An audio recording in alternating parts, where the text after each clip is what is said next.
we are live. Indeed, indeed. Hello, everybody. So I would like to share that I have been looking to this podcast for a while because it's wonderful to welcome a fellow data geek. So, hello, Nahel Gandhi. Nahel has over 20 years of experience in digital transformation, and she worked for a number of interesting industries: ad tech, martech, manufacturing, consumer goods. And is fluent in data and everything that comes with it. Nahel is a CEO of a consulting company called Parinamas that also does digital transformation. And Nahel has been doing some amazing work in the field of AI and adoption of AI. And we are very happy to welcome her to the podcast. So, Nahel, now after we heard me echoing 5 times, I will push it over to you. And what is on your mind? Thank you, Elena. Thank you, Jeff, for having me today. What is on my mind is what's in everybody's mind these days. The first thing that every conversation starts with is Gen AI. What is Gen AI? How is it going to impact businesses? How is it going to impact corporations? Are the old businesses going to be done? Are the new businesses going to take over the world? Are the small businesses going to take over the world? And how does that really impact all businesses around the world? So that's the conversation for today. And that's what's on my mind, especially with you guys that are very focused on that small and medium-sized businesses. So thank you for having me and asking me what's on my mind. I will start off with a question for both of you. Okay. What is your favorite generative AI tool outside of ChatGPT? Or is it ChatGPT? Well, I'm going to jump in and just say my family now makes fun of me because I use ChatGPT sort of as my search engine of choice right now. And so they're just like, so I'll get on my phone and I'll be like, we were just traveling in California doing like college tours, and I'm on my phone every time there was somebody who comes up with one of those questions. You're like, oh, so, the internet will know this. I'm like, oh, I'm going to ask ChatGPT. And they're like, why don't you just ask Google? But I guess I like that sort of risky, like it might tell you something that's not true kind of answer. But I would say, it's interesting that the question that you ask of what other tools, what I'm finding is that there's a lot of really good AI tools embedded in software that I use. So for example, in Canva, there are great Gen AI image generation tools that I use all the time. So that's probably the one outside of ChatGPT that I use the most. But I'll let Elena, talk. Well, I also want to comment that Jeff and ChatGPT have a very special relationship because every single Friday on a podcast, ChatGPT comes up with questions for Jeff to ask our guests. As for me, I actually am a big fan of Perplexity. Yep. Perplexity, Anthropic, those are my two go-tos. I do use ChatGPT once in a while because I have a paid version of it at least. So love that. But I think Anthropic and Perplexity are definitely rising up in sort of everywhere. But then going back to your point, Jeff, when I'm looking at the enterprise world, it is these softwares that are coming pre-packaged with AI, whether it be Salesforce or whether your CRMs or Microsoft. Microsoft has literally AI now, Copilot integrated into everything, into Office, into search, into everything that on Azure. So now you're going to see a lot of corporations have inbuilt AI, whether they choose or opt to use anything else in large language models. So all businesses are going to start using it in some format or another. May not be on their own data, but maybe externally from the software providers. Yeah, I think that's right. And I actually been having this conversation for a while with various people that I think that there's a real difference between Gen AI and machine learning in that regard. Machine learning, I think, remains very much a tool for experts because you have to have this sort of expertise in statistics and understanding how, all the models and so forth. Whereas Gen AI, it seems like it's getting more embedded into other tools. And actually, you just reminded me, I didn't even think of this one. So I just recently wrote a book And I was trying to find a tool to basically do an audio version of the book, and it's amazing what you can do, even in the embedded tools within, say, Natural Reader, which is, just was originally just, I think, sort of a voice to or text to voice program. Now I actually have had it read my whole book in my voice, and I don't know bloopers. I didn't. So anyway, So this thought that you had about machine learning versus Gen AI, right? Here's Yeah. a thought around Gen AI. I think Gen AI is making it's democratizing yes, technology, right? And I'll explain further. When you think of back in the days, you had to have a lot of things. You have to have the knowledge of doing machine learning. You had to have the knowledge of data. You had to have a lot of knowledge. Now with generative AI, you don't have to learn the language of the computer. The computer has learned the language of you. right, So you can ask a generic question and it knows what it means, converts it to ones and zeros, converts it to bytes and bits, and replies to you in the format you understand. So if you think about back in the days when computers started and you had punch holes and you had to learn how to punch holes or write the specific code because Python, whatever, Java, C, I'm a C programmer by design, but now you ask a question, read my code and rewrite it, and it can do right. that. And it does not need any other instruction. So we're going to get to the point where machine learning is not a subsidiary or a reserved knowledge for a particular skill set. You and I will be machine learners, Right. machine users, or machine learning uh, experts. So I have a question now, somewhat related to what you just said. A lot of companies would benefit from using AI, right? But especially like in my world, which is very regulated and data is, very protected, there is so much fear. So do you see this fear, and how do you help the organizations to overcome this fear so the knowledge can be democratized, as you said, and the scaling can be accelerated? Yeah. So the fear in the US market, in the Western market, is real. It's very much the reason people have not quite adopted, and run with this technology. There's a lot of fear mongering by the media. There's a lot of fear mongering about losing your job, about this technology understanding your data, taking away your IP, et cetera, et cetera, et cetera. So we are seeing that every day. It's one of the reasons I spend a lot of time and teaching in helping organizations understand what it is and what it is not. It is going to be extremely beneficial. Like I said, your everyday productivity goes up exponentially, and we don't even know honestly today how much of this productivity is going to get us space age already, right? But your question being is that how do you get over this anxiety or this fear or this reality, right? So there are lots of models, there's lots of architectures around how do you design something for the enterprise where you don't lose an IP, but yet you're able to use the external large language models. I'm hoping all your viewers know what large language models is at this point. But something called retrieval augmented generation. So if you think about when you ask a question today, you're asking one large language model to reply that answer. In the enterprise world, what we are doing is we are asking that question and we are running two agents at the same time. One agent runs internally and responds to your answer internally, and one agent goes to external large language models and brings back an answer, right? Simple example I'll give you is if you ask as an insurance company, what is an average Indian woman's age in the US? You may run a model, you may run an agent in your own database because you have a lot of rich database and say, whatever comes up, say, let's just say it's 100 on your database. And you run it through large language model, which has data from across the world, and it comes back with 105, right? As an organization, you can decide you're going to go with 100, you're going to go to 105, you're going to do 102.5.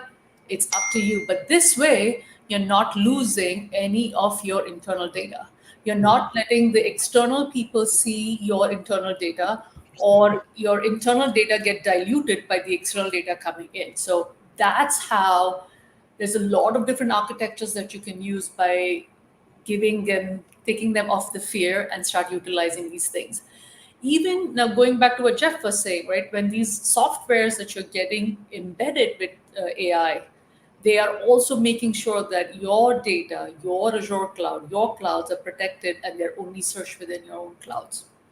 Many ways, Elena, that we can do it. It's just, it takes a lot of conversation, a lot of education, a lot of time spent to make people realize what it is and how can you actually take advantage of it without losing your IP. What do you think, as we talk about the fear, another part of the fear is this fear that people are going to lose jobs because it's going to be easier to, do all this stuff, or you can just have ChatGPT do it for you or whatever it is. And, we talked about this, I think, when we were preparing for this podcast, was this idea that every technology has this sort of, fear factor that comes with it, where everybody just assumes that, all the jobs are going away. And it seems to me that that's never true, right? I mean, you go back to the wheel, you go back to fire, it doesn't matter what it is. There's always more jobs. Jeff, you've gone too far, fire and wheel. I was just going to start with the abacus and the calculator. No one would, with the calculator, it was, no kid is ever going to learn mathematics. Right. When the first computer came out, it was like, we'll never need accountants. We'll have all the work done by computers. And the first mobile phone came out, we had a whole different people wondering if this is a fad, if this is a reality. Are we going to do business on phones? And I think 90% of my business, writing emails is on the phone, right? And I think the same is true of AI. It's a tool set that we are going to start utilizing within our domain and say, okay, it's like Excel. Like, everybody has to use Excel. Everybody has to use Word. Everybody has to use PowerPoint. And that's exactly how these AI tools are going to be. They're going to make your lives more productive, which means we as humans, what we are good at. And I've always said this, humans are terrible at doing mundane things. Humans are extremely awesome at creating. I mean, imagine we've reached the moon, we've reached Mars, for heaven's sake.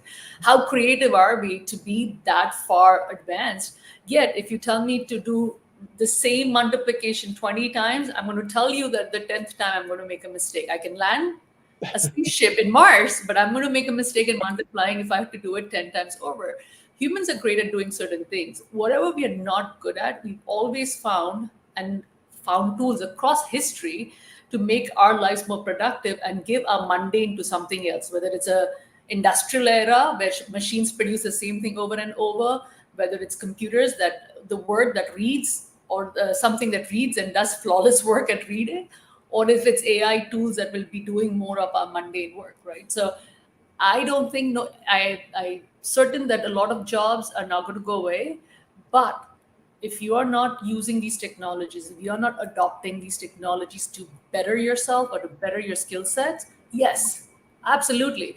If the person who is making a carriage is not ready to make a car, yeah, they're going to lose their job.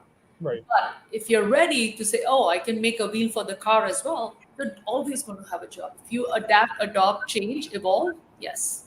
So on this subject, looking forward, let's just play futurists for a little bit. Looking forward, say 3 to 5 years, what do you think that we're going to see in the evolution of AI? That's a great question, Elena. 3 to 5 years. I think today AI is in its very infancy. You ask a question, it gives you an answer. It is very reactive. It's very one-on-one, and I'll explain what that means, right? Jeff, much like you, traveling to Italy soon, I asked AI and said, hey, create a itinerary for 10 days in Italy, right? Great. It gave me something. I said, no, I want a shorter time here, recreate the itinerary. So I did that. What I want AI to do next is, Nahel, do you approve of this itinerary? Yes, I do. Should I book these hotels for you? Should I book your travels? Should I book your taxi in between the airports? I want it to become interactive. And I think that's where the world needs to go, right? That's where I'm thinking the world needs to be, where everything that it does, make that transaction happen next. I want it to become transactional. It can do those events. It can transact on those things, make those reservations, have those things happen. That's number one I want to see in 3 to 5 years. I think 3 years. 5 years is too long, Elena, in this world. 5 years is too long. Let's just talk 3 years. The other thing, what I'd like to do is I want different agents to talk to each other. One classic example, right? I was using Chat 4.0 and I was talking to Chat 4.0 and I said, what should I have for dinner? And it came up with two things, Mediterranean salad or butter chicken. And I was like, great. But I want that agent to go and say, okay, Nahel, your calorie count today has already exceeded, so you should stick to salad. Now, in your fridge, so it talks to the agent of the fridges, we have these ingredients. You can make the salad, or given your calorie count, given what's in the fridge, this is the recipe you should cook with. So I want it to interact with all the other agents in my life or in my domain or in my ecosystem and tell me a better selected answer for me. So a lot of personalization, huh? Thank you. So a lot of personalization, but data from in my world, and comes back and tells me more information that's specific to me. So hey, if I can sort of switch gear, first of all, that's fascinating, and I think it's going to be really interesting to see how we, as a human species, adapt to the speed at which things are changing.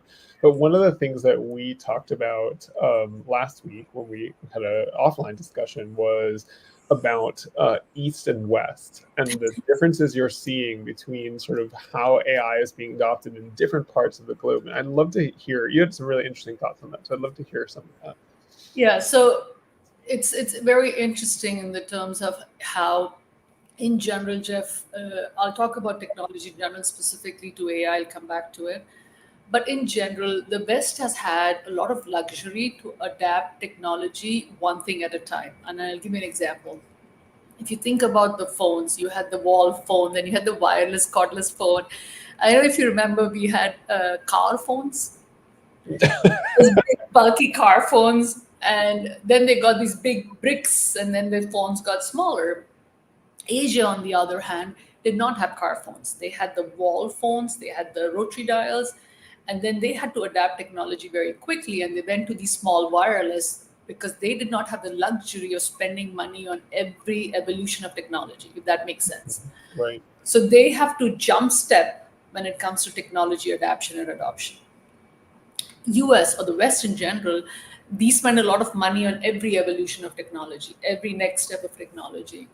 But in the world of AI, what has happened is the West has been a little cautious, has asked a lot of questions around ethics, has asked a lot of questions about the quality of data. They've asked a lot of questions about who owns it, who owns the liability of it. So the West has been asking a lot of questions in the ecosystems or the reality of the ecosystem, versus the East has dived in, jumped in right away because they have the need for it, right? The East has a lot of data, has a lot of people, and they have to come around using these tools just to make a lot of simple decisions for themselves. So all over East, there has been a lot of money spent by the government, by the private entity, by the public entity, and surprisingly by a lot of the Western companies. So Microsoft, Google, they've all spent money to educate 2 million people. Microsoft spent money to invested 2 million people getting educated in India around AI, right? Mm-hmm. So the West is slow and the East is fire blazing, adapting this technology hand over heels. Everywhere from China, India, Far East, Singapore has so much money being invested, Hong Kong, Middle East, all of UAE, Saudi, trillions of dollars being spent on setting up NVIDIA chips for their hardware. They have got 22 people hired in AI in just the government sector. So the East is very keen, very excited, and much needed for what they need to do. And they are skipping all these questions on ethics and everything else, and they're building this technology just for their communities. I mean, it's fascinating to sort of think about. I actually hadn't thought about the point you just made about the phones and that sort of skipping technology as a way, as a sort of cultural difference, right, in terms of how adoption of technology happens and how we view those changes. And how it comes out of practicality that they don't have to invest in each and every round, right? And they can think ahead. It's pretty fascinating. And I think it was a necessity, much to your point, Elena, that it was hard to hardwire the entire country, like China or India. Wireless was a much easier solution to get everybody on a phone. Same thing with internet, and it's very interesting. In India, they have converted post offices to become computer centers for that village. So instead of using it as a post office where you mail, you come there to email. And there are big, large computers there for people to use and utilize. I mean, concepts that you don't think about in the West, those are living requirements for the East. Right. It's interesting. Well, hey, we're at the point in the half hour where we ask ChatGPT what questions it has. And I always ask people, I had, because we are missing Eric today, as everyone can tell, I'm sort of did this at the last minute, so I haven't even read these, but I always ask our guests, would you rather start with absurd or thought-provoking? Ooh. Or I could do both together. Throw at me, Jeff. Take a pick, whatever you feel like. All right. The first one, this one was interesting because I actually I think it goes to what you were talking about before about all these sort of agents and whatever is. The question was, do AIs ever argue with each other? And if they do, how will they resolve their differences? So we haven't gotten that far where AIs are arguing with each other. A lot of the AIs are in their silos. The only thing that I can tell you right now is I, like you, Elena, I use 2-3 of them. I have Perplexity. So by the way, Perplexity takes all of it and combines it to give you data and also gives you their sources. I usually run it with 2 or 3, and then I'm like, which one is better? And then I realize what answer I want. So there's no arguing right now. Eventually they'll be arguing, but they're not arguing. They've not become quite that human just yet. Well, actually, when I saw that question, I was thinking about I don't know what, this just sort of popped into my mind. I think, what is it called?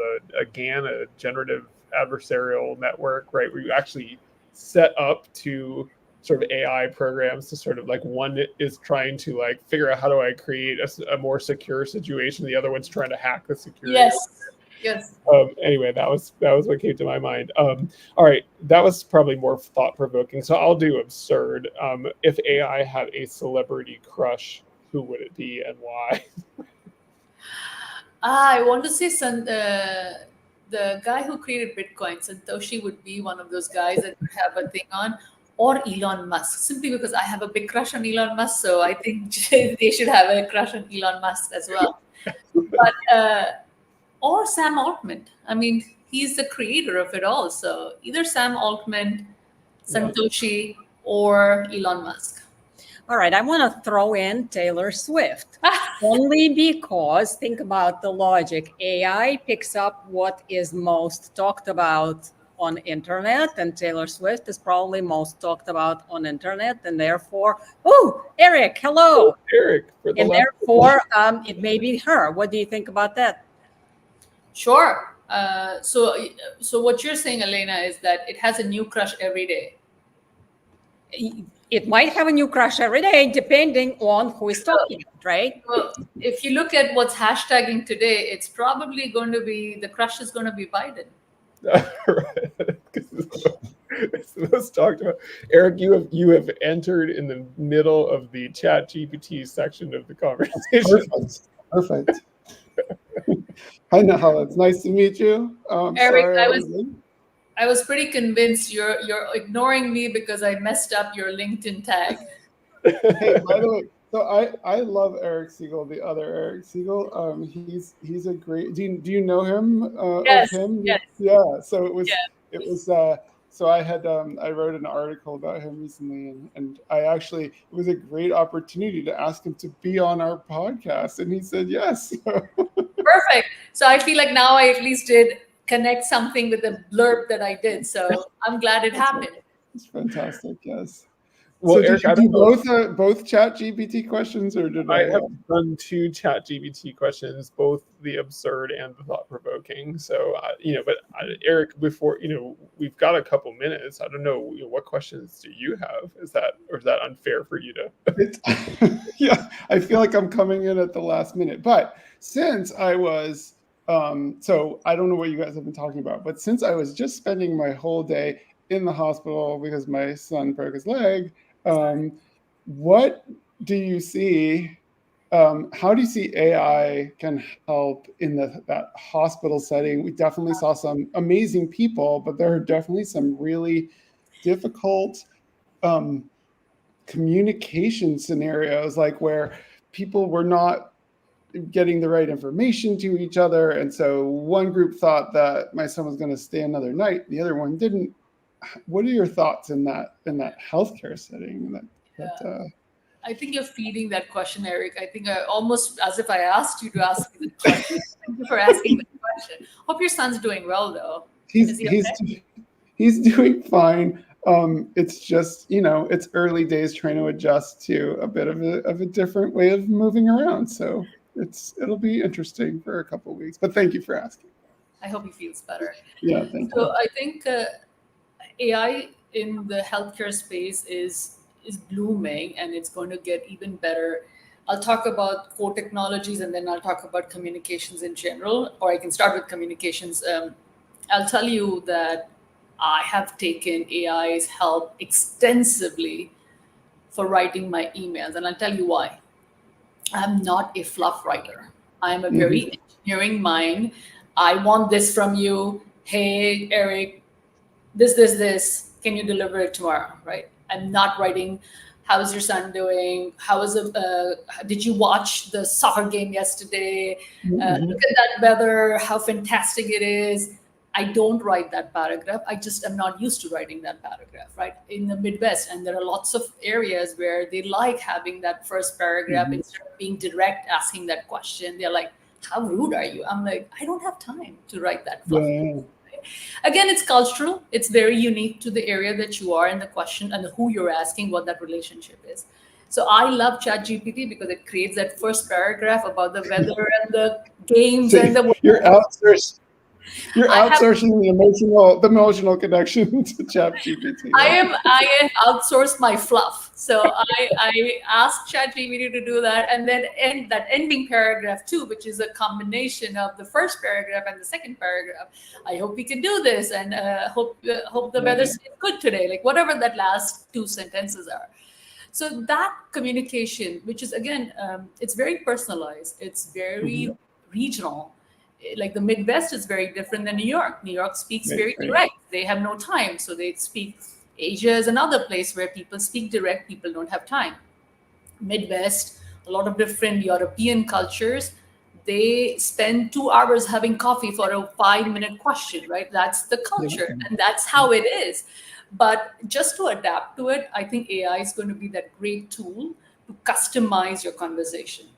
Yeah, Whether it's it's interesting that you say that, because I saw an article recently and they were talking about people had grown up in sort of more white collar family environments versus blue collar family environments, and how if people who were coming into those white collar jobs from those different backgrounds would have very different expectations about how to sort of make the nice little wrapper around the statement not being too blunt or whatever. And um, it's really interesting that that's how you're using it. I think it makes perfect sense. I love the concept of kind of having ChatGPT to reformulate things.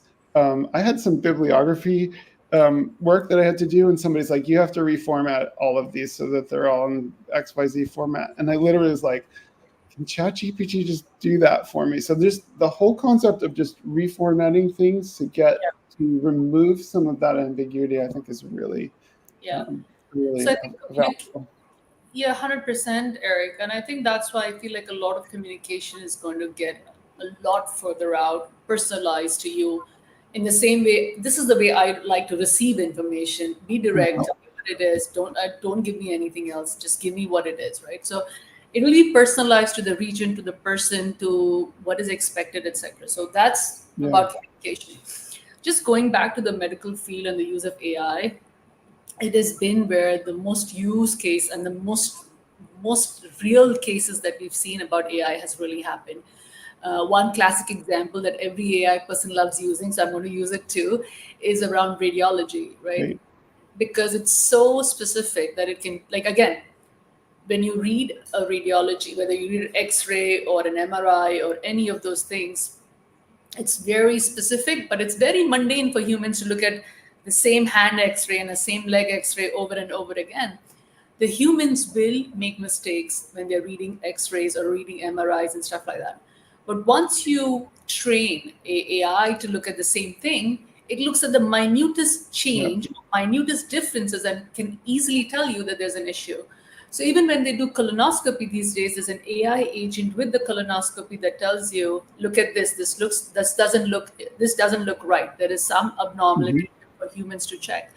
And it's been interesting, time and time again, we see if the radiologist or the doctor who's working on it, if they had a party yesterday, or if they fought with their wife this morning, or they're not in the mood, or whatever it is, they make mistakes. AI does not make those mistakes. Right? There is no reason for it to be drunk on a Monday morning. And actually, sorry guys, I'm monopolizing the last 5 minutes here. The questions, like I feel like the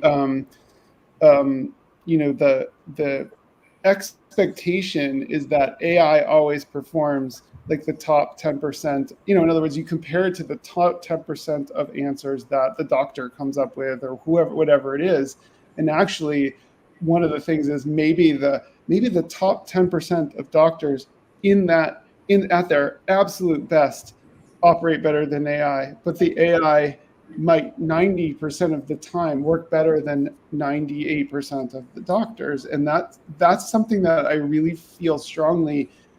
There's not a lot of wiggle room given to the sort of perfection. Jeff and I always talk about the Tesla problem, or the self-driving car problem, is like you can't hit anybody as a self-driving car without it becoming international news, but people get hit all the time and die, so.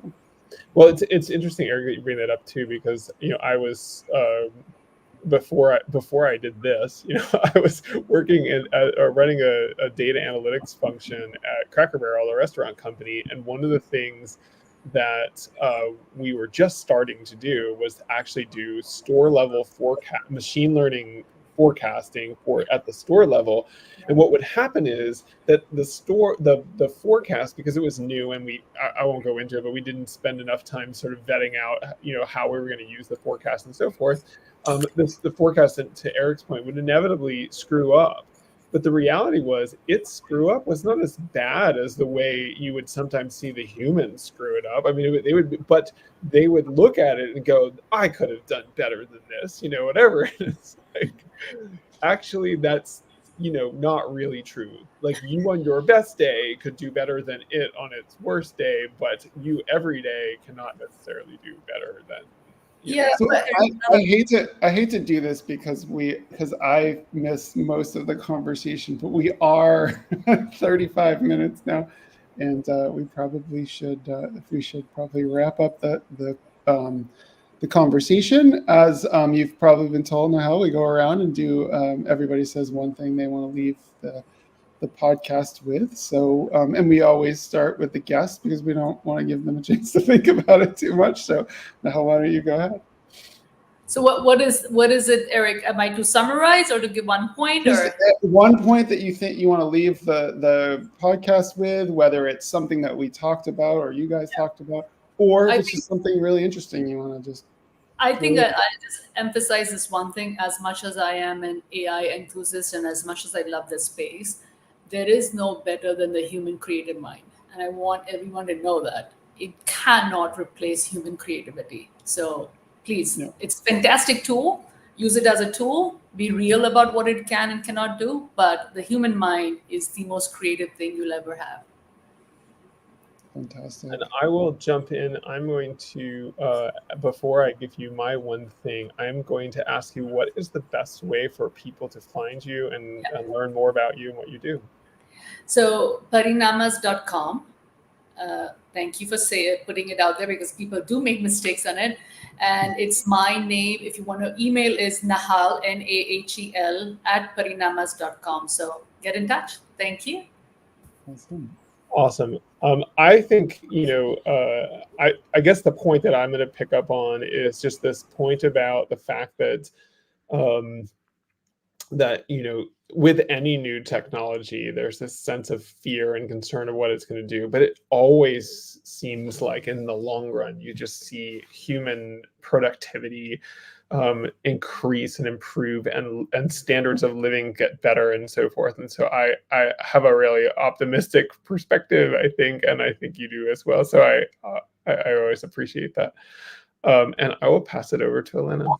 Thank you. And I would second Jeff on my takeaway that AI is not as scary as in certain situations people perceive. And even in the regulated industries, there are ways to set up AI algorithms such that the personal data gets protected, and all the necessary regulatory compliance requirements are obligated. And my one thing, and since I only saw part of the conversation, but I really do think, Nahel, with this point you made about the reformulation of text, I think this is really a very powerful first use case that most people could find AI being really, really helpful. I mentioned my use of it. You mentioned yours. My wife, for example, writes grants for a charity, or she's responsible for a group that writes grants, and they were over by 1,500 words. And she's like, I'm just gonna see if it can summarize. I mean, to put this into more concise language. And she said it did a fantastic job. She only had to make a few changes. So that reformulation case, I think, is really, really interesting. So thank you so much. This went very fast for me, but I imagine it went fast for you all too. And thanks for joining us. And it's great to have you on. Thank you, guys. Thank you.